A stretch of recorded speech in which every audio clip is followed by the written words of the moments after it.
get 3 free reports. The Financial Survival Network. It's all about what's next. Welcome. You are listening to the Financial Survival Network. I'm Kerry Lutz. It's June 2nd, 2017. First 5 months of the year behind us. And latest job numbers, well, to summarize it, more bartenders, less engineers. And John Rubino is with us now. By the way, email us, kl@kerrylutz.com. John, good morning.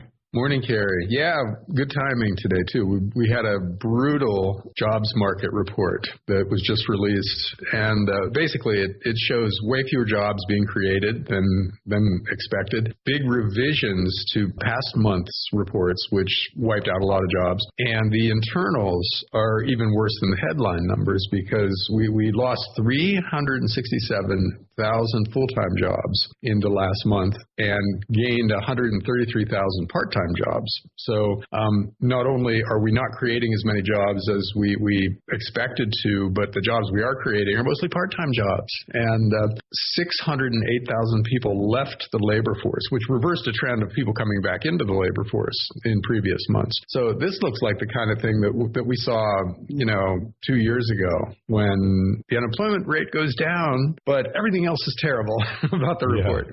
So the market's kind of reacted to it. Interest rates went down in the U.S. pretty dramatically.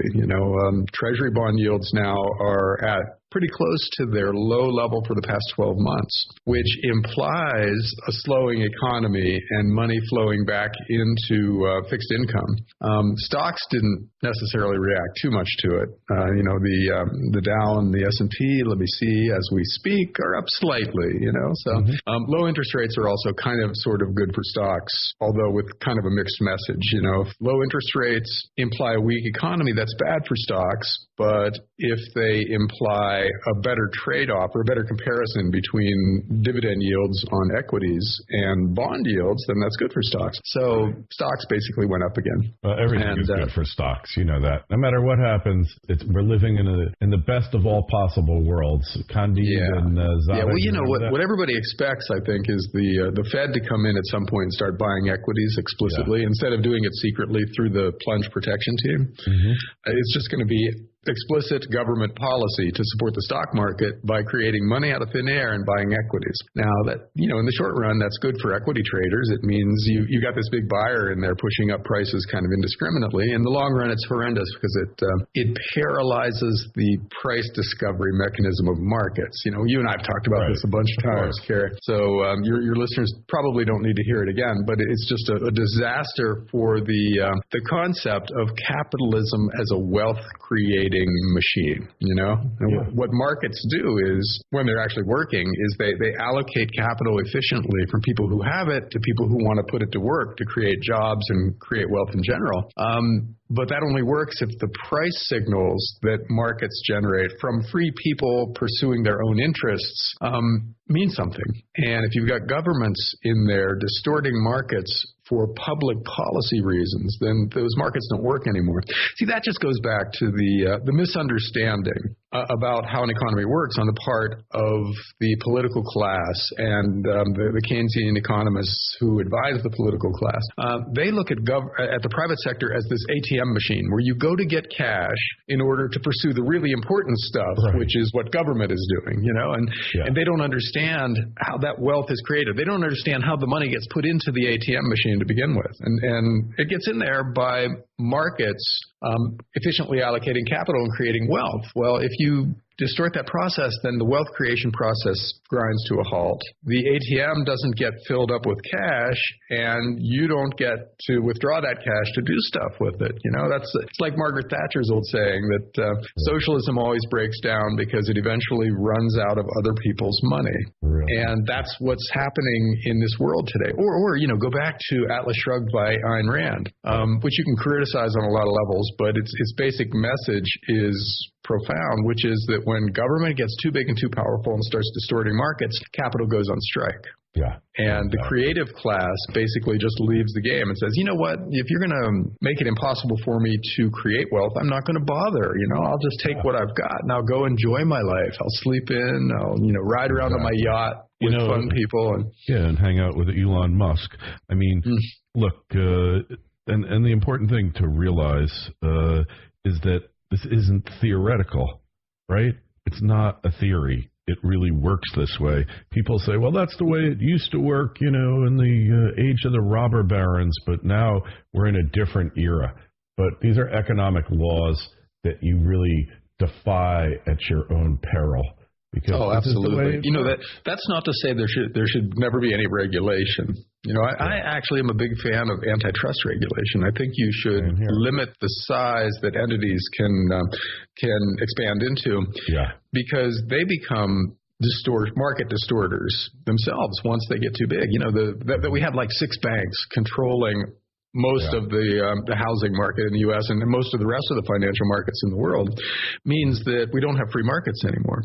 And so breaking up the big banks by reimposing Glass-Steagall would actually be a very good thing. That would not be an example of governments distorting markets. That would be an example of governments preserving competition within free markets. And so stuff like that is okay. But when you have governments buying bonds across the board to distort interest rate price signaling, or next year's story of buying equities across the board, just buying the S&P 500, without regard to which component of that index is a good buy and which isn't a good buy, pushing the price of everything up, then that's a bad thing. And that's really what we're seeing now. The governments of the world have distorted markets to the point where they don't really even exist anymore. Like the old saying, there are no markets anymore, there are only manipulations. That's very true in a lot of cases. Chris Powell said so. Yes, Chris Powell. True. Very true and very sad, but this is where we're living. This is the world we're living in. And markets are really important, that they function properly and that they properly allocate resources. I mean, it's all economic theory and all that, and risk. Markets no longer allocate risk because the prices that things go for are dependent upon the Fed's manipulation of interest rates rather than the actual underlying risk involved in the so-called investment, right? Oh, yeah. If you're a hedge fund manager or something like that. By the way, hedge funds are cratering out there all over the place. Good. And that's one of the reasons that they are, that they evolved to exploit inefficiencies in markets. But if markets are being already manipulated by governments, all the old models that hedge funds used to use to generate alpha, excess return over the risk-free return, they don't work anymore. So these guys who have been superstar investors for 20 or 30 years are basically getting out of the business because the markets don't work anymore, and their old models, the things that used to make them money, have failed. And that's an important sign that we're headed for something really serious here, because if we can't create huge amounts of new wealth via market mechanisms, then we can't service our debts, because we've taken on the amounts of debt that can only be serviced by a really rip-roaring growing economy that is creating huge amounts of new wealth to service the debts that we've taken on in the past. And if we can't do that, then that debt is going to crush us. So we're heading for a point, Kerry, and again, as we've talked about a whole bunch of times, and your listeners have heard over and over, we're heading for a point where the system just breaks down because the debts are overwhelming our ability to create new wealth. And the numbers make it seem like that day is imminent, but who knows? Hey, don't forget, one thing we didn't mention, yesterday, Moody's cut Illinois' credit rating to just barely above junk. It's the lowest credit rating that any state in the U.S. has ever had. I guess since there really wasn't Moody's during the Depression. I don't think they rated government debt back then. But Illinois, that is the poster child. Puerto Rico's already more or less bankrupt, and there's more to follow here.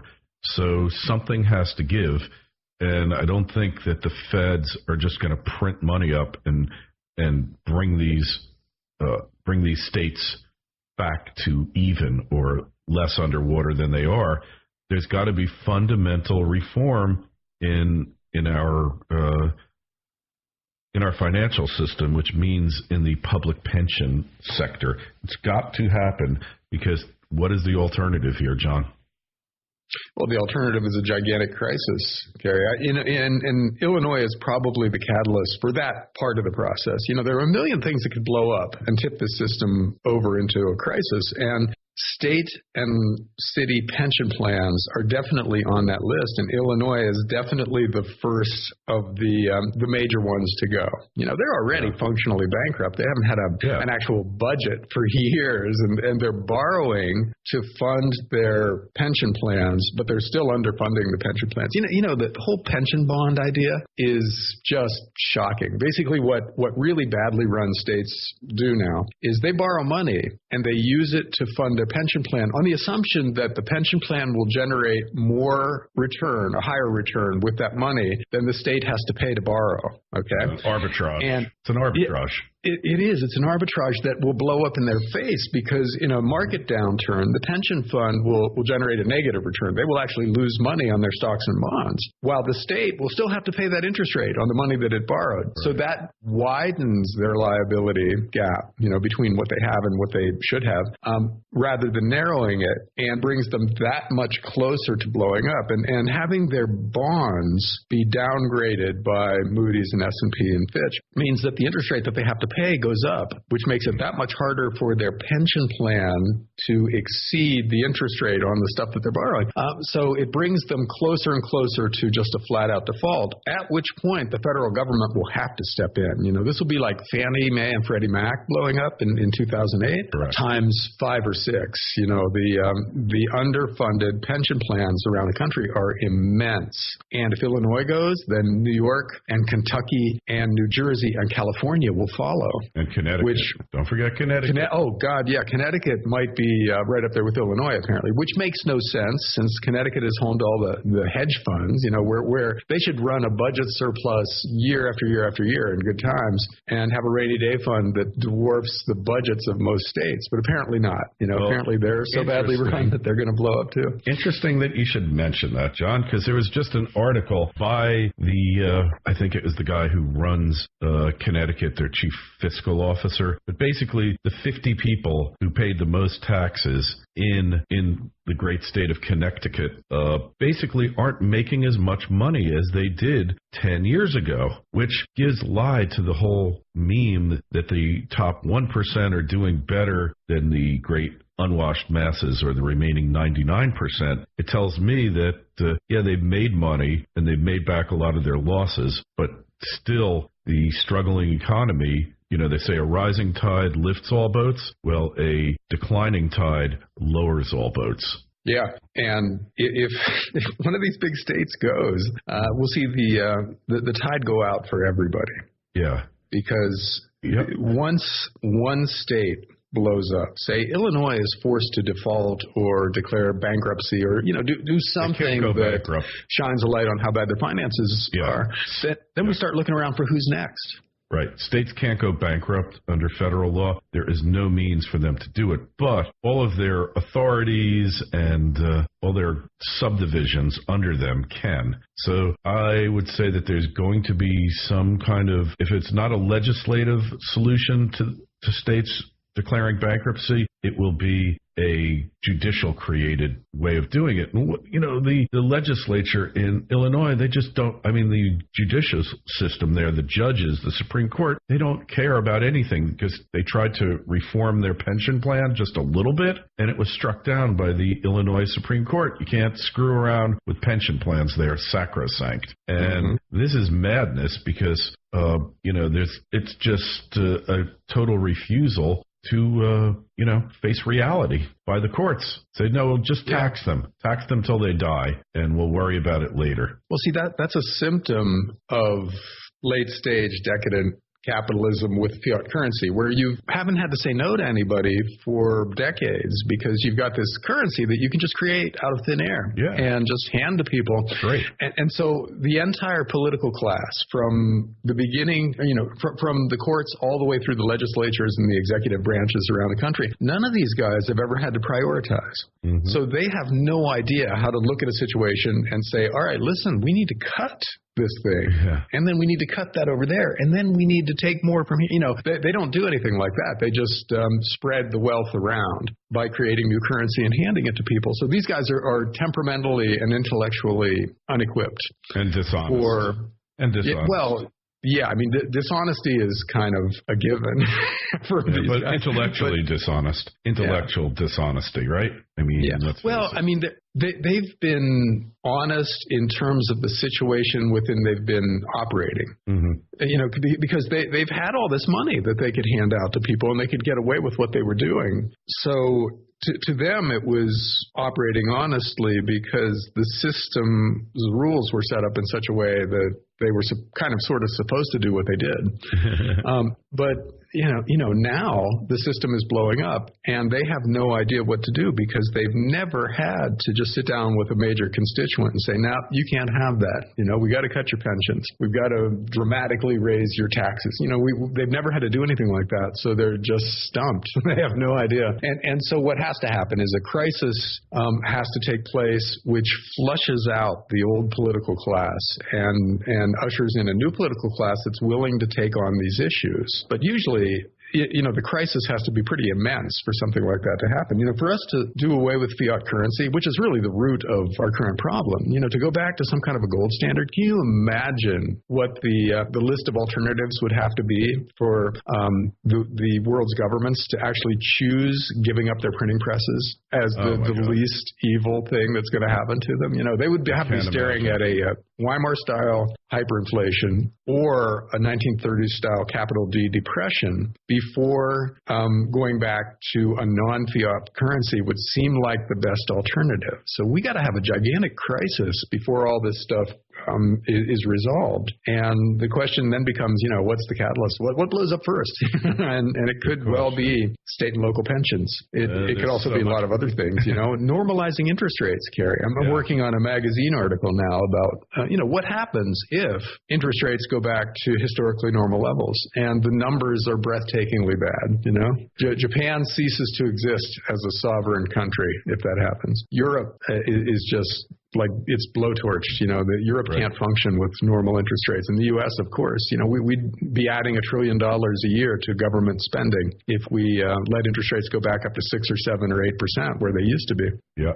So that could happen too. We've said this for years. They can't raise rates back to 5%. It's just, it's an existential event, the amount of interest that would have to be paid. But hey, we owe the money to ourselves, right? Most of it's internal deficit, so we don't have to worry. We just won't pay ourselves back. We'll just forgive ourselves. Isn't that an astounding analysis? And you hear that from economists. Oh, it's no problem if you owe the money to yourself. If the currency, or if your debt is in your own currency, then you can cover it forever by printing new money, and that leaves out the possibility that nobody will want that currency anymore if you're just going to create unlimited amounts of it to that cover. Would never happen.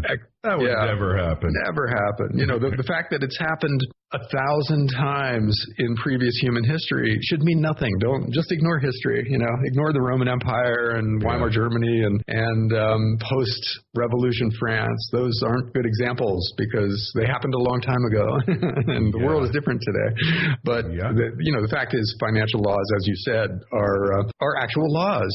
They can be bent, but they don't break because they relate to human decision-making and human nature, and those things don't change. So if the supply of a currency starts to expand at a rate that spooks markets, then that currency collapses. And that's what you get if you try to keep interest rates artificially low for an extended period of time. So our choices are let interest rates rise and then collapse, or keep interest rates low and then collapse. And it's really just a matter of timing. I think the keep interest rates low strategy buys us a few extra years, and that's why it will always be chosen by politicians. But it doesn't solve any actual problem. It just delays the collapse for a little while. Just kick the can down the road. That'll do it. Hell, hey, maybe solar energy will save us, John. Yeah. Solar energy saves the environment, but it doesn't save our finances. We will transition to clean energy faster than anybody expects, but we will have a gigantic financial crisis along the way, and so I think you could argue that that's better than the opposite. It's better than keeping our finances going for a long time, but having a gigantic environmental crisis. So, I think solar is, on balance, a really positive story, and electric cars and stuff. Yeah. As you and I were talking about before we went live, it's happening faster than anybody expected. Even the experts 5 years ago did not expect solar and electric cars to be coming along at the speed at which they're coming. So we have gone exponential, and exponential markets are absolutely fascinating and always surprising because the human brain doesn't process information and extrapolate trends exponentially very easily. We tend to think linearly where, 5% growth for as far as the eye can see, that's cool, but it'll take 50 years to get to this point. But with an exponential market, that 50-year event horizon collapses down to 5 or 10 years. And I think that's what we're seeing with solar, where it's now so cheap, and the new solar products like Tesla's Solar Roof are so attractive that it's like air rushing into a vacuum. All of a sudden, boom, everybody's doing it. And the numbers just get amazing, where one day in March, for instance, in California, that state got almost half its electricity from solar for a couple of hours, which may not sound like much, except when you consider that solar was less than 1% of the global electricity market a few years before that, and it's still not much more than 1%. Right. So for a major state like California for any period of time to get almost half its power from solar is astounding, and it gives you a little glimpse of the future. If it was 3 hours on that day in March, it's going to be most of the time for 2 weeks in 2018 and half the year in 2020 and so on, until it just takes over. And coal is non-existent as a power source, and oil is an afterthought. That's our world 10 or 15 years hence. Well, look, coal, definitely, there's still a lot of demand for it. A lot of power plants still run on it, but these power plants are old. Generally, they're not building new coal-fired plants as a rule. So those will be replaced. But what's really hit coal the hardest is the declining price of nat gas. That's really knocked coal because it's cost-effective, much cheaper to run a natural gas-fired power plant than it is to do a coal-fired power plant. Yeah. Well, because a natural gas plant is flexible. You can turn it on and off the way you turn your stove on and off. Yeah. Whereas a coal-fired plant kind of needs to run continuously. So if solar is going to become the baseline power, the thing that runs most of the day, and gives you electricity, and then gas can kick in when there isn't enough solar power coming in, or you've depleted the batteries that you use with your solar plant or whatever, which frankly is not going to be very much going forward. Then you have a system where you've got mostly solar and wind augmented with battery storage, and then gas picking up the little bits of slack. And coal doesn't have a role in that market. So I think it's almost over. I mean, yes, there will be demand for coal as the current plants run through their useful lifetimes. But if we don't build any more coal plants and we close down the old ones year after year after year, 10 or 15 or 20 years from now, there just won't be very many coal plants operating anymore, and there won't be much point to them. So at that point, it's going to be easy for governments to regulate them out of existence by increasing the or lowering the amount of pollution that they're allowed to produce, increasing regulations on them. So that will accelerate the demise of fossil fuels in general, but coal in particular. Yeah, coal goes first, and then oil goes as electric cars become easier to make and cheaper, and because of that, more popular. They're already way more fun to drive. I drove a Nissan Leaf a while ago, which is kind of a low-end electric car. That's not nearly as much fun as a Tesla, but it was a blast. My wife and I are in there. By the time we got out, my wife was lobbying for us just to buy one because she loved driving it so much. So I think if that's the case with the low end electric car, then it's going to be a no-brainer for most people 5 years from now when better, more fun electric cars are out there at the same price, as the prices go down. And with economies of scale and improving battery tech, that's also a kind of a given. Electric cars will get cheaper going forward. And since they're already more fun to drive, I think that's going to be another exponentially changing market. And the only thing will be the fact that there's a huge base of existing cars out there that aren't going to go away. So we'll still have internal combustion engine driven cars for another 20 years as the cars that are being bought today run through their useful lifetimes. But again, it's going to be like digital cameras or something like that, where film dominates the market 1 year and then 10 years later it's almost gone. And that's that's almost how fast it will happen as the price of electric cars go down. So it's going to be a fascinating process. I think, Kerry, it was you who sent me a study, right? That somebody did a study that said 10 years from now there will be no internal combustion engine driven cars being sold. Yeah, that was ridiculous. But that's pretty aggressive. Yeah, because there's certain things that like for hauling trucks, hauling large loads, electric is just not going to do it. Not in its present form. Right. You just can't. But we don't, we don't need to get to that point for there to be a revolution.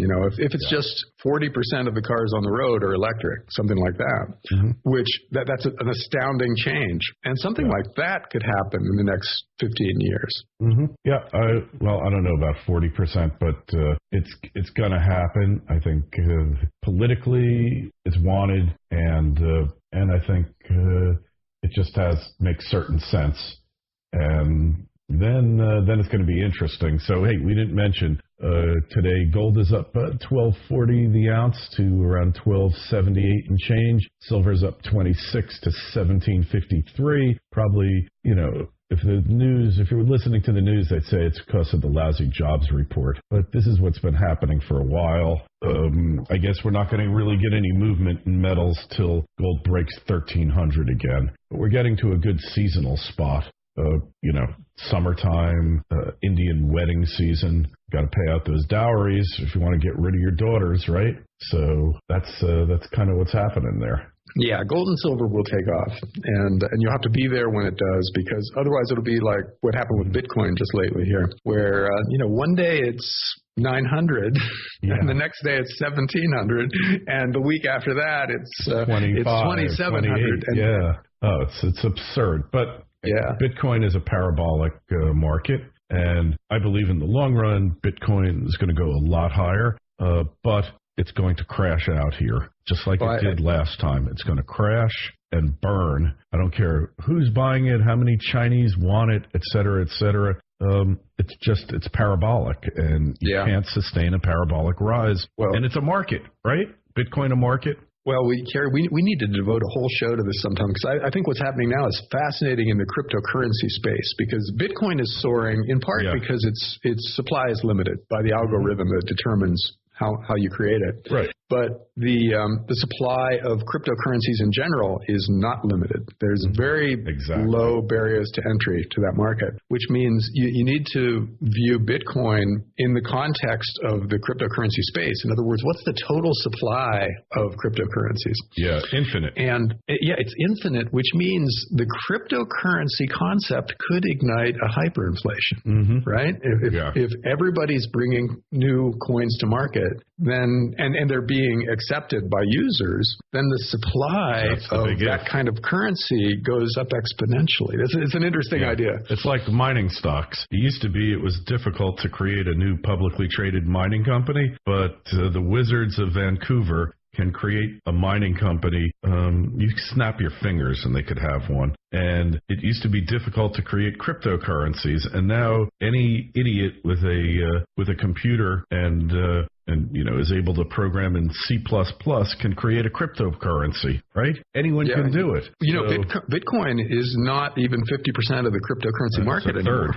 It's a third. And that means there are other currencies that are worth more in the aggregate than Bitcoin. All right. And Well, here, just to mention this, we're having a get-together on Monday night talking about mining stocks, precious metals, storage, and Bitcoin. Just go over to Financial Survival Network and sign up for it. You'll see the listing there, and it's going to be interesting. We'll have Andy Schechtman from Miles Franklin. We're having the CEO of SSRI, Silver Standard, which they have some news, and myself as well as Campbell McCrary, and it's really going to be a great event. It's free. It's going to be June 5th at 7 p.m. So just go over to Financial Survival Network, click the sign-up sheet there. You'll see it right on top of this site. And, John, we're going to do one also. We'll have a mining company on. We'll talk about cryptocurrencies.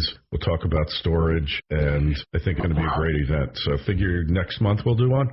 Cool. All right. So yeah, we got to go on that note. We're running over, and I got Mickey Fulp coming up with the monthly review. Anyways, find John's excellent work, prolific work over at dollarcollapse.com, and email us, kl@kerrylutz.com. Go over to Financial Survival Network. Sign up for that webinar roundtable. And sign up for a newsletter. I got one coming out today, so if you miss it, you miss it. And Twitter feeds at Kerry Lutz. You can tweet us there. And the Facebook pages, Financial Survival Network. Hey, John, thanks for fitting us in this late in the week, and we'll talk to you next week. Thanks, Kerry. Talk to you then. FSN Radio. It's all about what's next. Go to FinancialSurvivalNetwork.com and sign up for your free weekly newsletter. You'll also get 3 free reports. The Financial Survival Network. It's all about what's next.